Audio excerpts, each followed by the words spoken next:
Welcome to another edition of When Cops Kill.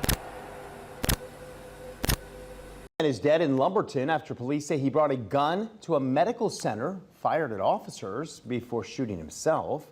Police responded to the lobby of the Southeastern Health Women's Clinic on West 27th Street just after 3:30 yesterday afternoon. And that's where investigators say Brandon Graham fired at least one shot at officers before running away and taking his own life in a nearby parking lot. The investigation into what led up to that shooting and that incident is still ongoing. We want to get to some breaking news just into our newsroom. Des Moines police have now released the name of the suspect who died in a shooting Tuesday morning. The suspect has been identified as 45-year-old Weston Dean Derby. DMPD says his last known address was Bellevue, Nebraska.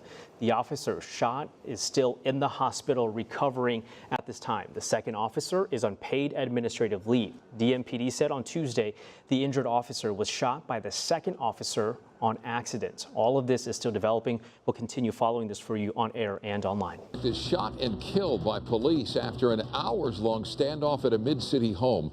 KTLA's Angelique Hockaday has the latest developments in the investigation and reaction from neighbors. We're on Home Avenue, where police have spent all day canvassing the scene, collecting evidence. We even saw the medical examiner leave about a couple of hours ago with the body. Neighbors tell us the whole day has just been one shock after another. In this quiet neighborhood in Mid-City, Helicopters that I heard, the helicopters woke me up. Chaos early Monday morning, awakening people nearby after police say a burglary suspect armed with a knife was shot and killed by officers in front of the home he was trying to rob. A tragic ending with a bizarre start. That the guy was trying to take the screen out of our window and actually get into our house, but my uncle was on the other side of the window. And then he yelled at him and he broke into our neighbor's house. This man, who doesn't want to be identified, lives next door to the home. He says the owner is out of town, but her elderly aunt staying there rushed out to call 911. He says after the suspect tried getting into his home, he went next door, his uncle darting over to help. I was standing on one side, my brother standing on the other, so we can see which way he's going to come out. Then that's when we noticed the fire alarms are going off. That's when police showed up, saw the suspect with a knife, and tried to lure him out using a beanbag shotgun. When that didn't work, SWAT was called in. And the suspect came out one of the side windows. He was still armed with a knife, and there was an officer-involved shooting.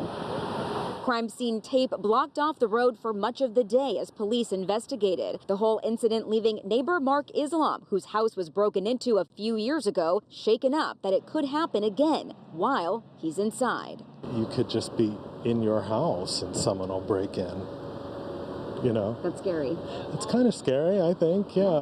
Now, earlier this morning, police detained 3 people, although later in the day, police said that they weren't sure if those 3 people were connected to this particular burglary, as this case is still under investigation. Meanwhile, we do know hot prowls are up 947 in Los Angeles just last year alone. For now, reporting here in Mid-City, Angelique Hockaday, back to you in the studio. Thanks for joining us. I'm Jessica Walter. We begin this afternoon with breaking news. A man is dead following an officer-involved shooting on the Purdue Fort Wayne campus this morning.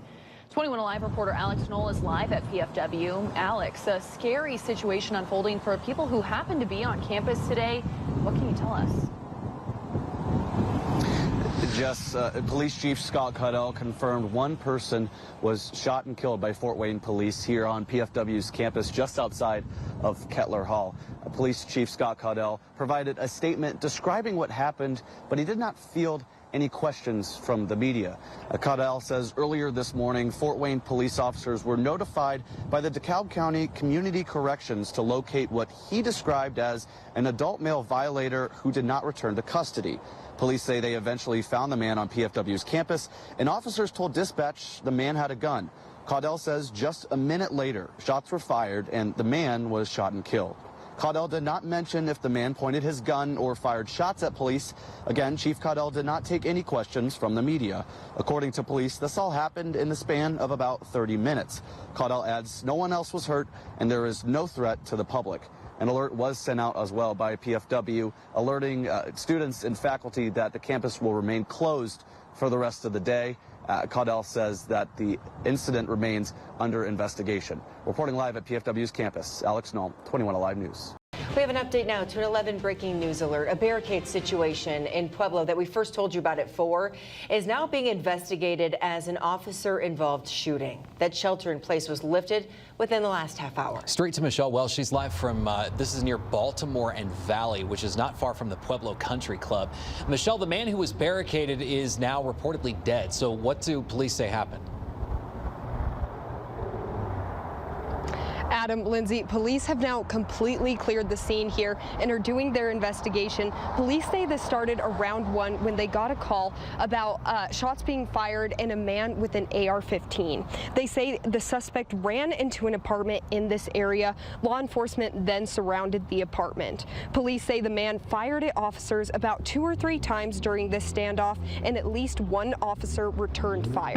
Law enforcement later went into the apartment and found the man dead.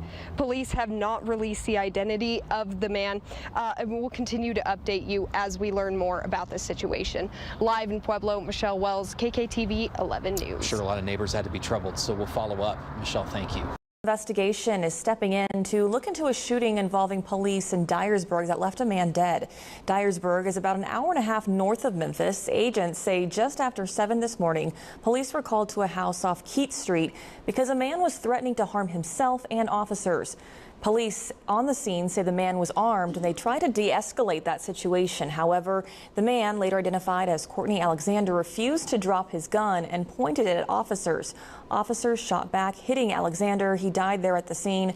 No officers were hurt. Top story at 10. A San Antonio police officer shot in the line of duty. That's right. Right now, she's recovering in the hospital. Police say the suspected shooter is dead. It all unfolded early this morning on the north side after police responded to a domestic dispute. Tonight, new reaction from people living nearby and what we know about the condition of that officer. KENS 5 reporter Megan Reyna has the story.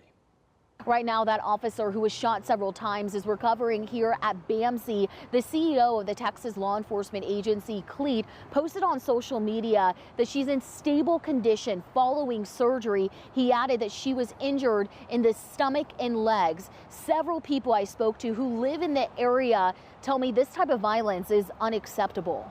We got 1 victim. PD brought the patient over here. Do not go up to the apartment complex. That's not secure yet. Early Sunday morning, San Antonio police got a call from a woman reporting her boyfriend had assaulted her. Police responded to the apartment complex off Patricia Drive near Blanco Road. When 3 officers went inside the apartment, Police Chief William McManus says they came face to face with the suspected shooter. He was lying in bed with a rifle by his side, and he started shooting at the officers.